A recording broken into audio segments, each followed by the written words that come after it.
Hello, welcome to another exciting segment of Push. Today we are speaking with Melissa Center. Melissa, welcome. Thank you. I'm laughing because it sounded so official. And uh, when I was a bit younger, someone used to call me the Melissa Center. Oh, I think you told me that one time. And so I kind of like felt like that should be coming. Welcome to the Melissa Center. There you go. Now you have an official intro for something. Was it a dream of yours to become a storyteller? So when I was a child, earliest I could remember, I was always captivated and mesmerized by entertainment, by storytelling. And my heart just wanted to do it, wanted to be there, whether on stage or on screen. Um, so I think an early exposure to it and then just something inside me dictated that, wow, this is what I want to do. And I stubbornly pursued that desire my entire life, despite advice nudging me towards another direction from the parentals. I was to credit my parents. I was very lucky in that um, theater and culture and movies and entertainment was a part of my upbringing, and there was a value placed on that, and so I was exposed to theater, to music, to Broadway, to movies, to movie musicals, right, in my childhood, and I love that so much. And I was placed in, classes or circumstances where I could exercise my voice and I could express myself. So from a very young age, I was in the Chicago area, and Chicago is a very strong theater town. So there were many opportunities for me to take classes at a local professional theater and like join the kids troupe and throughout school, audition for the plays, and it was something I had to do. And because it was a school setting or like an extracurricular setting, that was something that was championed by my parents. Um, and I was very lucky in that I had exposure to, like, I guess, institutions and my school, that the training was very excellent. So I was always working with people who helped me improve. I'm also someone who, it's not like things really came easily to me. I've always been a late bloomer. And so I always kind of had to fight like scrappy for many of my opportunities in a way. But there were avenues for me to put myself out there, and the work that was offered to me, or the opportunities that were offered to me, I knew were going to be challenging in a good way. So that really helped me grow. Yeah, I love the thing about the late bloomer too, because I was a very late bloomer Yeah. and just being able to, I don't know, come to terms with, admit whatever, that this is what I wanted to do and this is who I am, a creative. Mm. And there's things that come with that, you know. Yeah. Let's launch in with Melissa Center. Melissa and I have known each other for quite a few years. Dear friend, a colleague, and an inspiration for me. So I thank you for joining Push. There's a lot to talk about, and you've been going through a lot this past couple years with things you've created, your journey, your process. And so I'm really interested in hearing about that. I guess maybe a good jumping off point is now, with where you're at in your life right now, what do you find either less difficult or easy or not less difficult to accomplish in the storytelling process right now? I think where I'm at now, having been in this industry for so many years and worked professionally and created my own opportunities and done so much, I think what's easier for me is um, if I have a audacious goal or something that I have a vision for, I know that somehow it's achievable. I'm not afraid to like want that or to pursue that. It's interesting. I may not know how to connect the dots, but it's not like I feel I'm not worthy of something more or that something is like so outside my reach that it would never happen to me. Like I don't believe that anymore. So then I'm trying as I'm thinking about next things for me, I can take bigger steps forward in how I'm pursuing what I want. That That's being wow, that's fantastic. so That's great. that's like just a mental shift, right? That's like an internal Yeah. shift brain. So Mm. I'm not yeah, I don't feel that internal like kind of worthiness thing that I think takes a very long time to parse through. That being said, I'm still not where I want to be in my career, right? So I haven't like kind of done the thing, whatever that means. Um and so why is that? I mean, a variety of factors, right? Some of which are my responsibility and some of which I have no Control over. control over. That's the right thing. Yeah, no control over. I think what's been And I think hard. a lot of us feel that way too. There are Yeah, things that we can guide and control, and there's things that we just can't, you know. yeah. And that's a hard lesson for me being kind of a doer. And I know you're the same, right? Of like, um, someone who generates so much just from myself, right? Not depending on others. Um, and so then it can be easy to blame self of like, well, I'm here, I'm not here, then I must be doing something wrong.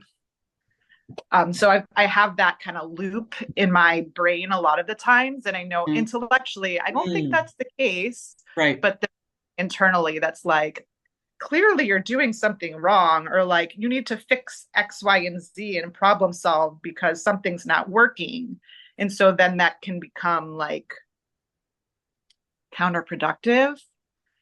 Um, Right. And is it an interesting, it's like the interpretation is wrong and yeah, not just timing, acceptance, right, waiting for the opportunity to meet the circumstance, you know, I think a lot of us do the same thing. yeah. It's, you know, So um, that's it can be, I think, a mechanism that is good in a way because if you're an innovator, if you're a creator, then it's like, okay, problem solving. But then you're kind of you're hurting yourself a lot, I think, in the process. And I think lately I've been very exhausted. with that. Yeah. Just Yeah. like fatigued on so many fronts. Yeah. Yeah. Yeah. So What's that about, if you want to say? It's been a tough year. it's been a well, I mean, it's I think it's been a tough like several years for me personally. And then and so yeah, just with so many like I guess pillars of my life. And I'm someone who, keeps pushing, push, Yes. push. But at some point it's like I don't think I can push. Like I can't Yeah. push, have Right. it push, right? And I'm trying to kind of like reconstitute how I do work because I'm tired, like as you can see. Um and so You look great. uh, thanks. To have the juice, Right. to create and to um, um, actualize, right? Kind of what's inside or whatever project or story is next. Lately has been like hard for me to find. Yeah. I can relate. Yeah, Like spans of time of wanting to do something, having little fragments filaments of ideas that are burning somewhere and just not being able to approach the hurdle, let alone, you know, exceed it. So I get that. Yeah. Yeah. So that, yeah, that has kind of been a bit of a shift, a new feeling for me because I've just my whole life just had so much vigor and like energy and like um determination. And that's something that I feel like has been a core part of like my motor and how I operate. Yes. Yes. And yeah, lately I think just because of a lot of external factors globally, ancestrally, home wise, like, being kind of pulled out from under me and having to then just, you know, step into it and take action and fix and um, you know, make sure that I have a roof over my head and just life stuff. Right. Um, that then it's just like I just feel so drained. Yeah. And then because creative opportunities are also recently feeling kind of slow, right, industry wide. And So scarce. Yeah. yeah, it feels a little slow and a bit scarce. So then that's like, well, those things aren't really coming to me in this moment. And if they were coming to me in this moment, then I could be like, step through, right? I can step through that and be like, yes, and but because those things are not coming, you know, to so Hmm. many right now, um, what mechanism I think I usually use to then generate and kind of do it on my own, right? I'd be like, it's not coming to me, then I know I have the power and control and skills to make it happen. Um, that feels harder. Yeah.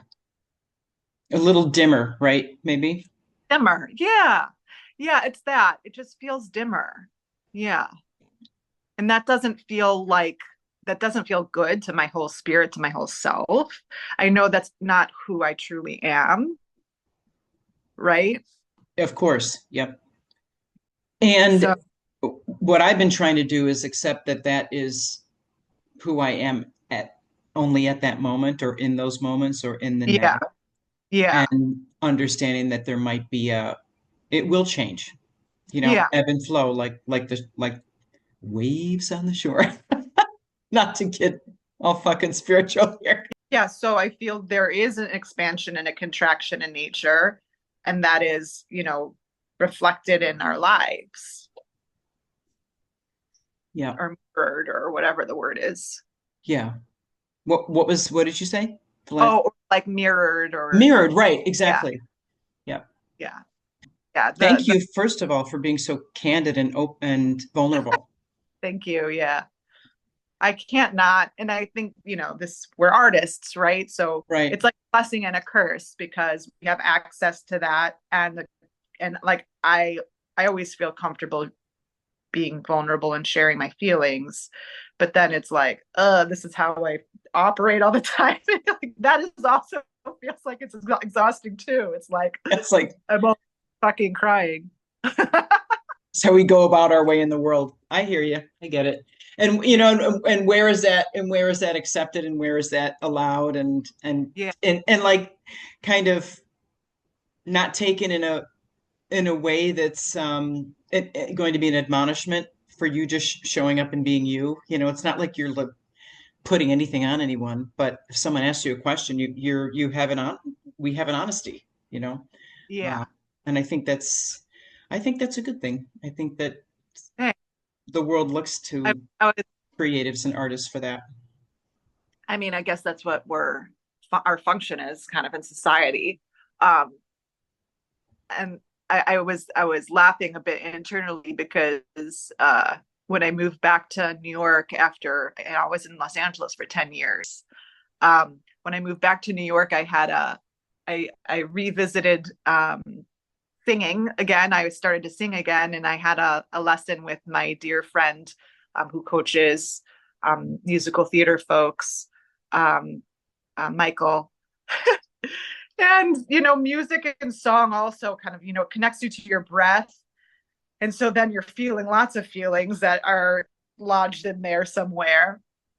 And I don't know what it was. There were some songs that he gave me that were all relationship based. Hmm. It was like I couldn't even like get through. And I remember walking to his space and shortly thereafter, or just kind of sharing some things post Los Angeles being here. He's like, "You're a walking wound." I was like, "Oh, I don't know like how to feel about that." But sometimes that's how I feel. You're uh, alive. You're alive yeah, is you're what it a is. walking wound. Oh You're God. alive. You're alive and aware. And from that place you create, right? Yeah. We create. So when I lived in New York the first time, um, I was like, oh, I was like wanting it so bad, so bad.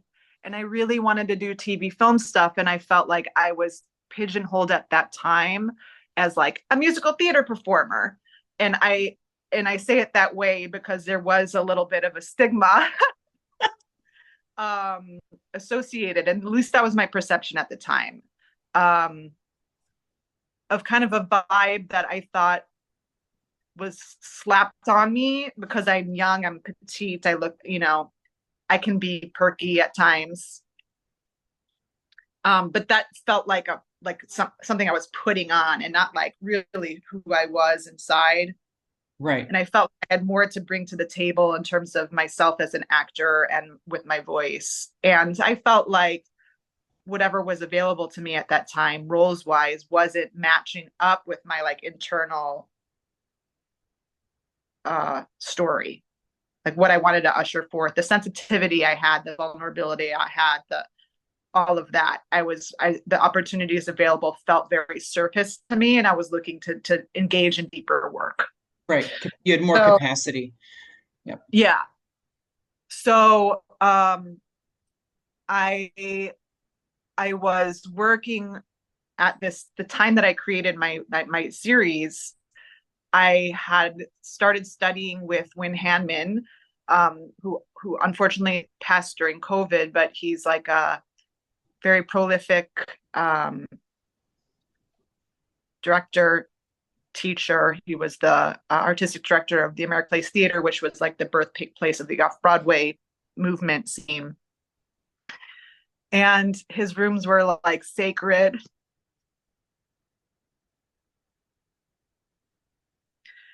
And he was just like that kind of teacher, was so delicate with his artists and created like the safe space for you to grow and your best work. And he like truly saw each and every artist, who he like accepted into his studio. Um,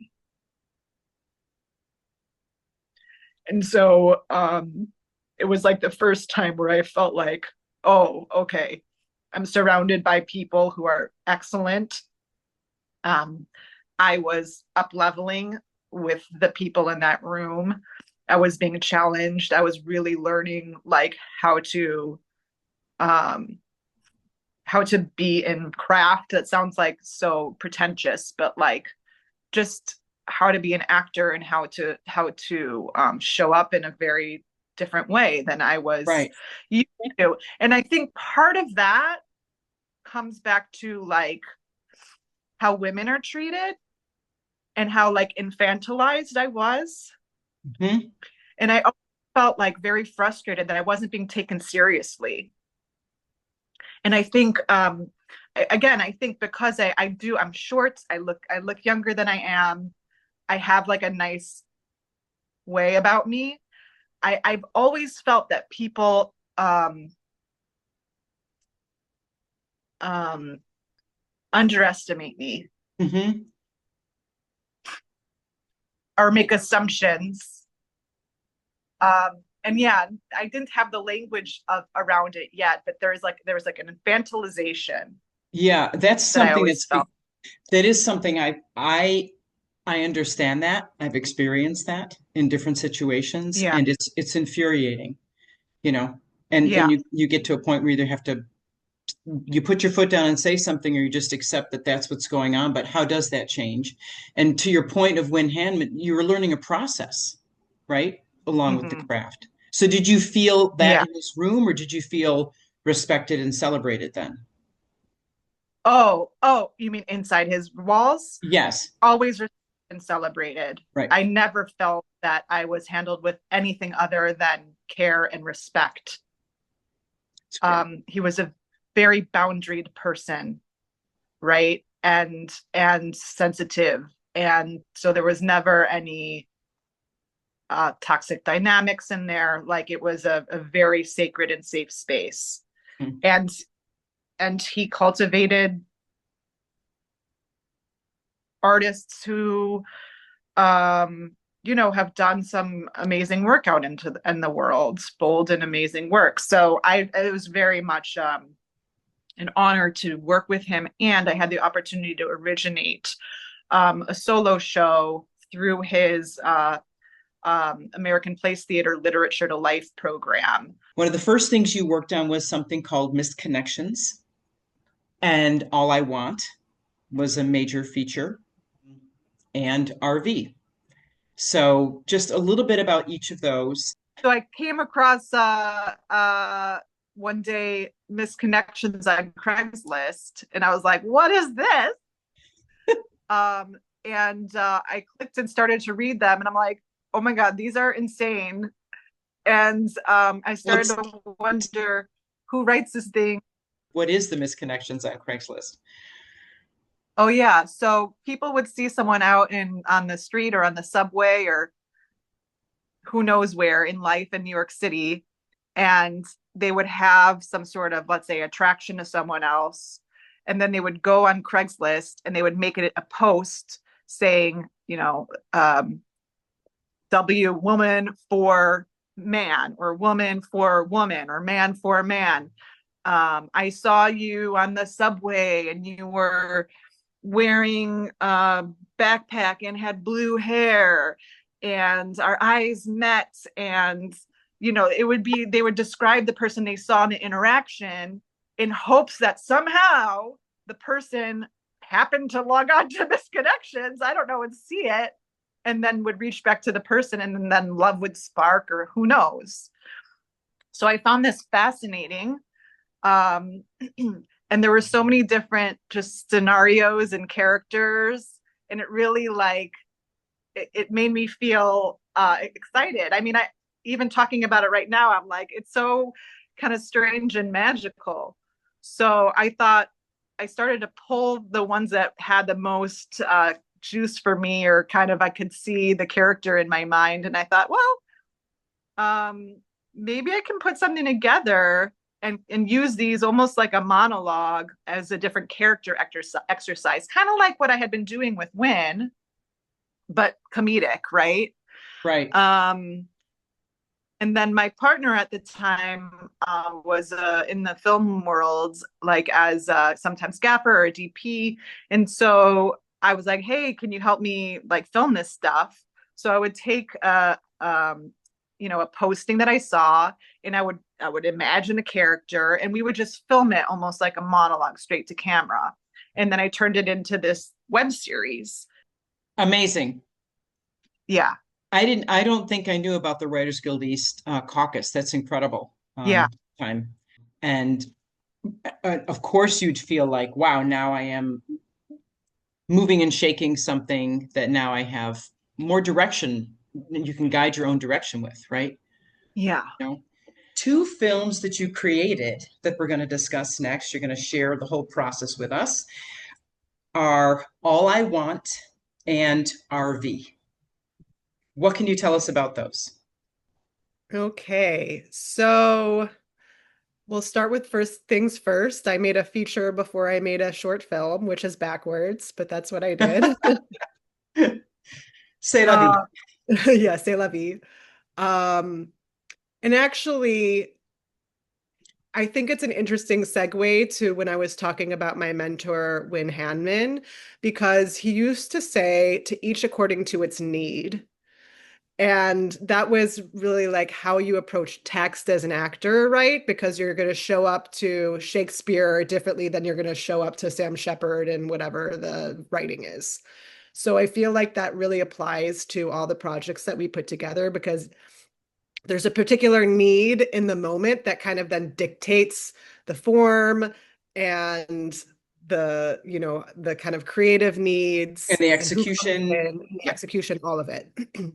So my need, um, excuse me, I was in a part of this lab in Los Angeles, and a lot of work kind of started bubbling out of it in terms of people were starting to come together and like want to make things, and that started with the like more stage productions.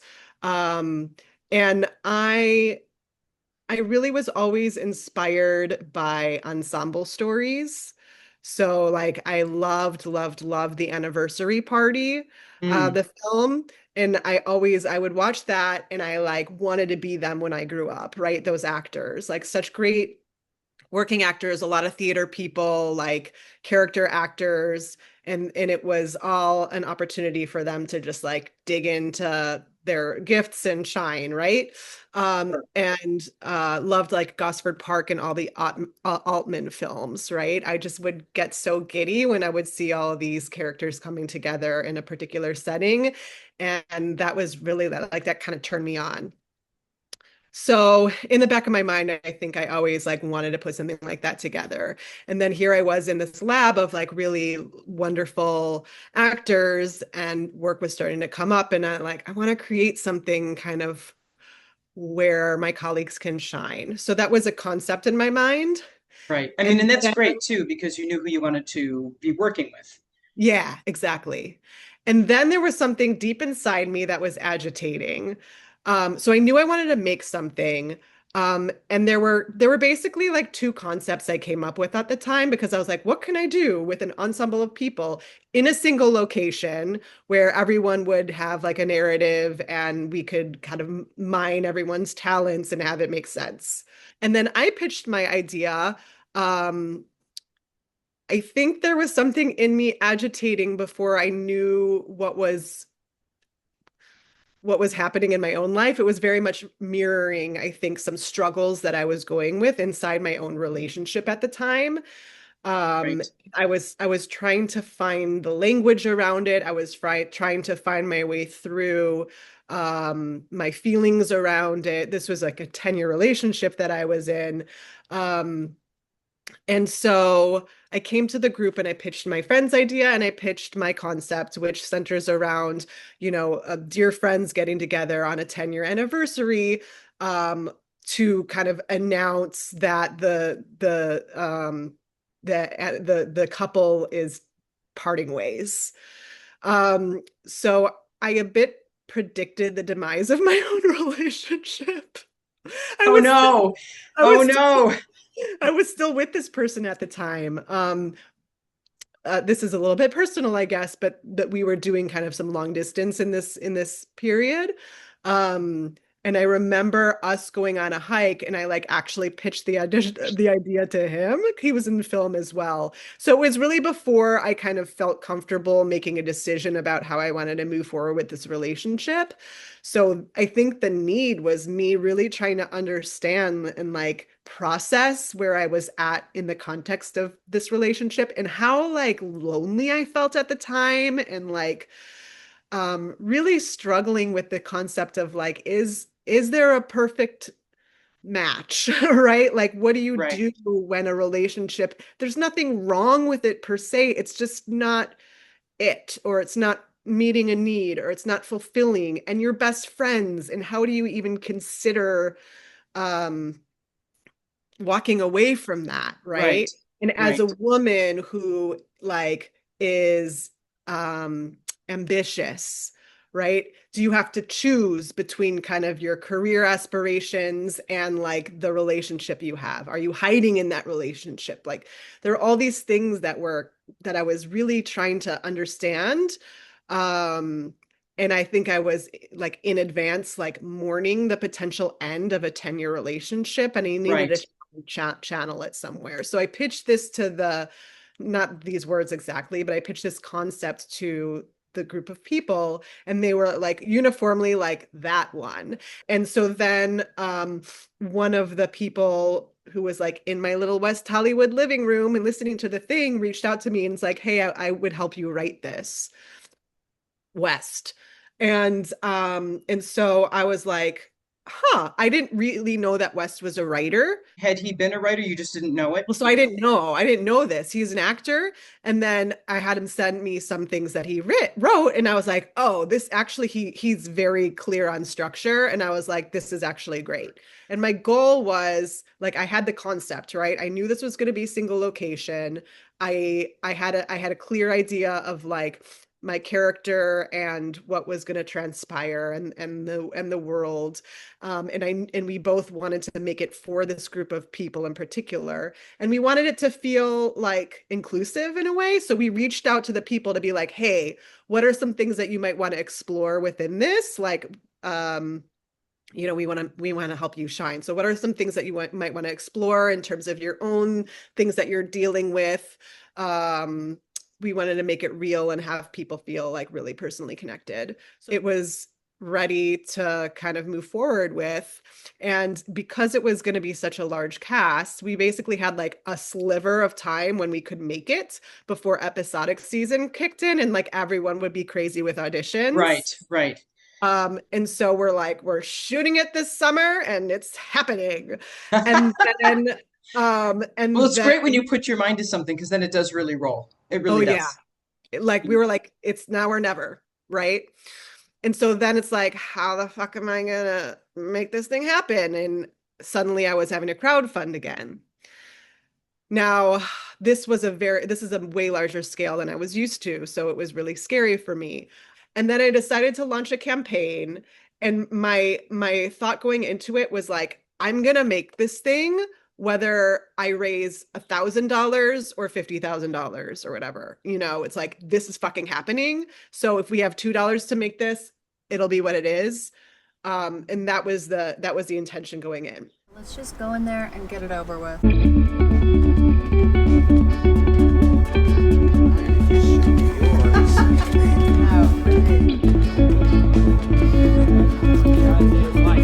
Get it over. We can get it over. We can't get it over with. They're my friends. They're my friends too. I think it's on. Here we go. All right. Just wanna make out with both of you. I just wanna We're just. Happy anniversary! Happy anniversary, you asshole! There with you to celebrate, but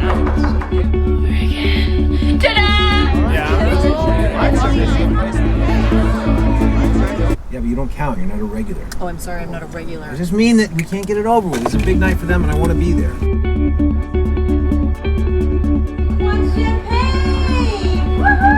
And a community service program that helps kids reach their goals. I love you. God bless. Good night, and I'll see you at the polls. So I launched a campaign on Indiegogo. I didn't know what the hell I was doing. I had done the campaign for Missed Connections on Kickstarter, but that was only $8,000. So suddenly I was like, ah. So this movie was getting made whether I had like $2 or $2,000, right? Love it. So I decided to launch a crowdfunding campaign. This is a little bit of a long story, but basically I like fell through all the traps, and like it went fine because I ended up figuring out how to make the money. But this was a turning point in terms of how I approached crowdfunding, that I then learned a better way to do it after the fact, which now is, partially what I do for other artists. So, and is why you are called the crowdfunding the queen. crowdfunding queen, exactly. And we'll touch back on that, everyone. We'll touch back on that. Sure. So, you know, the money came together, partially crowdfunding, partially two angels from the universe were like, kind of came in to support the vision and helped me finish the thing. We shot this film in 10 days in the house where I was living. We were going to shoot somewhere Whoa. else. But yeah, we were going to shoot somewhere else, but there were then kind of a couple problems with it. And so then There's no place like home. there's no place like home. So we shot it for 10 days in the summer in Los Angeles. It was hot, okay? You know, very tight group, ensemble cast. There were people that we had to replace, unfortunately, because of schedules and things came. We were trying Sure. to like build this around these people, and then for whatever reason, people either had conflicts or this process kind of brought up some weird things in individuals, which was Oh, really wow. That's fascinating. interesting. And so a couple of people we had to then replace because one got pregnant and couldn't, you know, there were just a couple of life things that happened as well. So I tried so hard to keep everyone intact because we wrote it like for these specific individuals and with them, and just, you know, stuff happens. So we kind of assembled our cast. It ended up actually, I think, helping it feel more rounded, more diverse, and it was for the best of the thing in the long run. With the people with the replacements then. Mhm. Kind of something then kind of worked into a groove or settled, Yeah. I should say. It's settled. Okay. Yeah, I think it expanded the world in a positive way. That's good then. And that's a good point to take from that, is that sometimes things have to go through a shift and then they work out. Exactly. Somehow we shot a feature in 10 days. It was like, you know, 10 pages a day about I think we only lost one shot, which it was like miraculous. I would literally get up in the morning, put together Crafty, like, you know, like assemble. I had to like knock on doors for signatures, for permits, for locations. I was like wearing so many hats. It was so stressful, but I also loved it. So, you know, ultimately it was going well. I trusted the process as we went along, and everyone was so generous and lovely and wonderful. And the last shot of the day it was like an overnight. And so we literally did last shot as the sun was coming up. So everyone like wrapped out. I was in the backyard of the house. It was Laura's house. Laura's in the film. And I was just like, holy shit, I did it. Like I made a fucking feature film. It was magic. And then we ended up getting into Dances with Films where we premiered. So screening it at the formerly known as Grauman's Chinese Theater on that screen was awesome. So great. So great. Yeah, it was so cool. It was it's a wonderful festival. And then we ended up getting distribution through Indie Rights, and it exists on the streaming platforms. So proud. It's like a little baby, amazing learning experience. I always call it like a little gem of a story, and it's, you know, it's a slice of time. It was 2017 and Trump got elected, and at that time, having been through so much actually like trauma in terms of misogyny and in my now single life, like behavior from men, unfortunately. I had a very personal, visceral reaction to the election because this was someone who like exemplified supporting those kinds of actions in Sure. men in this instance. So I started to read about what could happen, right? In the event that he actually won the election. And then I was like, oh, Roe versus Wade, right? Like our reproductive rights could be at stake. And I was reading stories pre-Roe of like women who had to get secret abortions, like, Hmm. the whole kind of in the 60s, 70s, who just had no access, personal accounts that were like quite scary from a health perspective and what women were going through. And I was like, this is not good. And so the election went the way the election went. People were protesting in the streets. I joined. But after a certain point, I'm like, I can scream in the streets, but what is this going to do? Right. What's for me, I was like, I don't feel like I'm contributing to much in this, but besides like yelling. So I decided that I started to write a short film about a couple who has to have a procedure in a context in which it was not legal. My former neighbor, like we were both on the same page politically about this situation. And then he mentioned that his friend Noel was starting this organization called Arula Artists Rise Up LA. And they were really trying to inspire artists to come together and be like, okay, we can use our voice for the causes that we believe in, kind of as a counterpoint to what was going to be transpiring there. The original short that I wrote was longer with a backstory. And then we decided, well, we have the kind of resources to just do a smaller shoot. So why don't we just shoot kind of the heart of what happens here? We found this like incredible location. We ended up shooting there. It was a 1-day shoot. So we shot the film. P.S. wrote RV. Will and I co-directed. And then we both produced the thing. Congrats. Good. Thank you. Thank you for sharing all of that. Melissa, we've touched a few times on the fact that you are known as a crowdfunding queen, the crowdfunding queen, the Melissa Center, the crowdfunding queen. Full circle. Tell us a little bit about that and your journey and what you do now. Great. So I think as I kind of mentioned in my storytelling. Yeah, we've been alluding to it. I first like kind of learned how to do it with my web series Misconnections Live. I just kind of threw something up there, and it was newer, right? So there was an excitement around that. And then with All I Want, I put together a campaign. I didn't really know what I was doing. I'm like, if I build it, they will come. And then it was a slog, and it was so stressful. I had no process, and I ended that thing. And I was just like, never again, because I just fell through all the traps that I think most filmmakers do. I didn't know how to prep. I didn't have a process. I was just like, what? Help me, right? Not the way. So kind of cut to, I wrote another project, this time a play called Marrying Jake Gyllenhaal.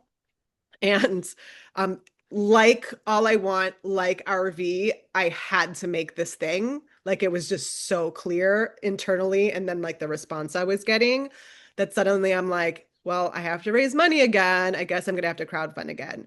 So I actually had hired, his name is Justin Giddings, and he's known as the Kickstarter guy, to consult me on Marrying Jake Gyllenhaal. I was like, who's going to give me money for this thing? It's just me. Help me. I don't know what I'm doing. Also, no one has jobs. Also, every week is chaos. Like a lot of different challenges. Things have shifted, a lot of challenges. Yeah. So insane.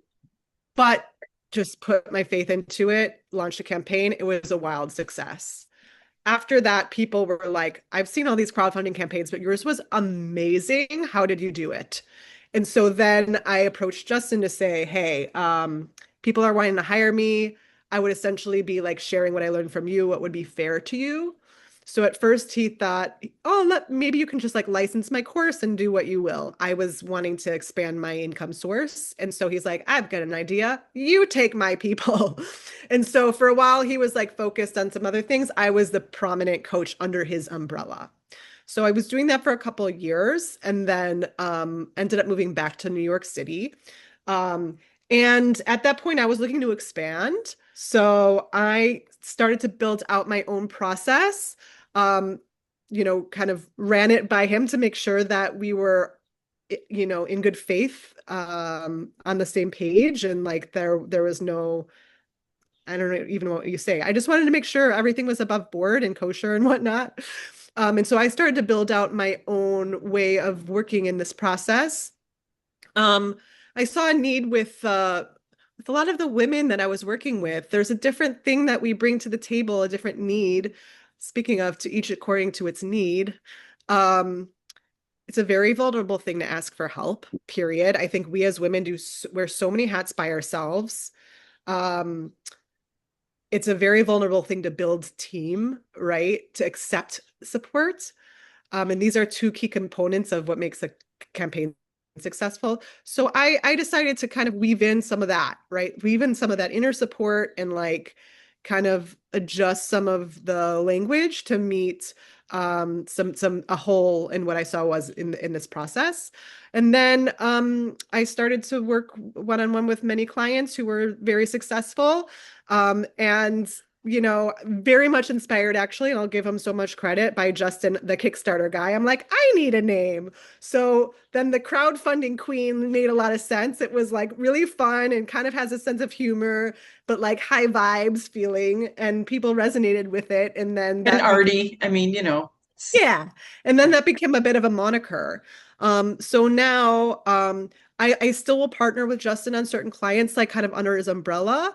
And then I've been expanding how I'm kind of servicing my clients. Sure. So I am currently launching my first cohort, so like a more of a group program, because again, I feel a need for people to be supported in a different way through the process. It can be very lonely, and even it's great to have my support, right? Someone lifting you up. But Sure. there's something interesting about a collective of like, we're all going through this thing to help people's spirits when it's very challenging. So that is in process. I'm sure by the time people see this, that'll have been, you know, I'll be onto a new version of this, or a second or third cohort of clients. But my kind of approach in business is evolving. And I'm also, you know, in the process of finishing a draft for a new short film. It's been a couple of years since I've made a film, and I'm really excited about this short. That'll be my next film that I make. Oh, wow. I can't wait to hear about that.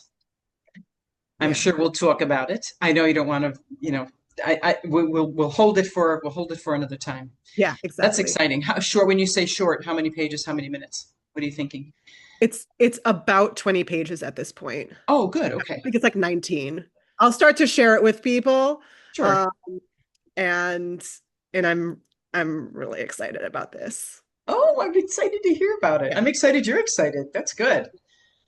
Yeah. We go through these periods of what's going on, nothing's going on, I'm not Yeah. excited about anything, and then something Yeah. happens. So kudos to you for that. Thank you. Can I say go back in time for a second, because I want to acknowledge you, because I'm staring at this push celebrating female filmmakers in the background, and I literally had a like flashback to being in the house. I think I was mentioning, you know, there were some things happening with some of my cast members who we had to replace, and like some weird things were happening where I was like, hey guys, like help me with this campaign. And some were lovely and some were just like really resistant. And I was like, I'm doing this for you. And anytime you're helming something new, I think people are sometimes shy to be like, yes, and until it's actually occurring. And I think it's just illuminating. So I remember being in the living room of the house where we eventually shot the film, on the phone with you. And I was stressed. I don't know, I might have been crying. I always cry. And you were like, push! Even then. Push! And well, that has stuck with me since. And it makes me laugh. And it's also like, yes. And also like, here you are. Yeah.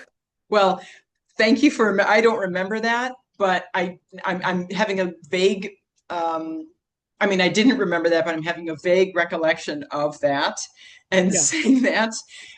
And that leads to, well, two things. Thank you for that because it made me laugh. And we used to do these action memo updates where Melissa and I would update each other and say, what's happening? What's happening? What have you done? What have you accomplished? What's on the list? What do you have to do? What do you have to do what you have to do? And so that for me was something that I would look forward to in our conversations coast to coast once you had moved. Yeah.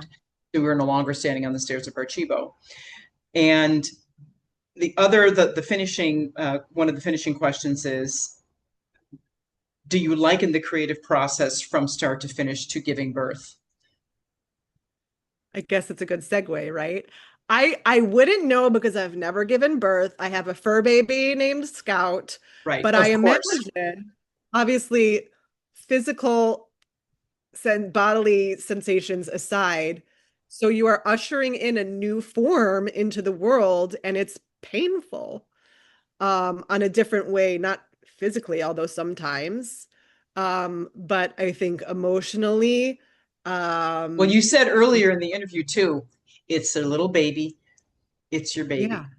Yeah, it's a little So baby. It's a little baby that then it's you just a release. parallel that I'm Yeah. drawing and just seeing where people come from. Absolutely. It's not obviously it's not the same thing as motherhood at all. It's not the same thing as giving birth. It is, however, releasing something into the universe, into the into the sphere, into creative form that will live, that you have taken care of, that you've nurtured, that you've birthed in a way. Yeah, absolutely. So- Push! Gosh! I love this. I really had forgotten about that, but I think so. Did it help you? I hope it helped then. Oh yeah, I think about it often. Good. Yeah.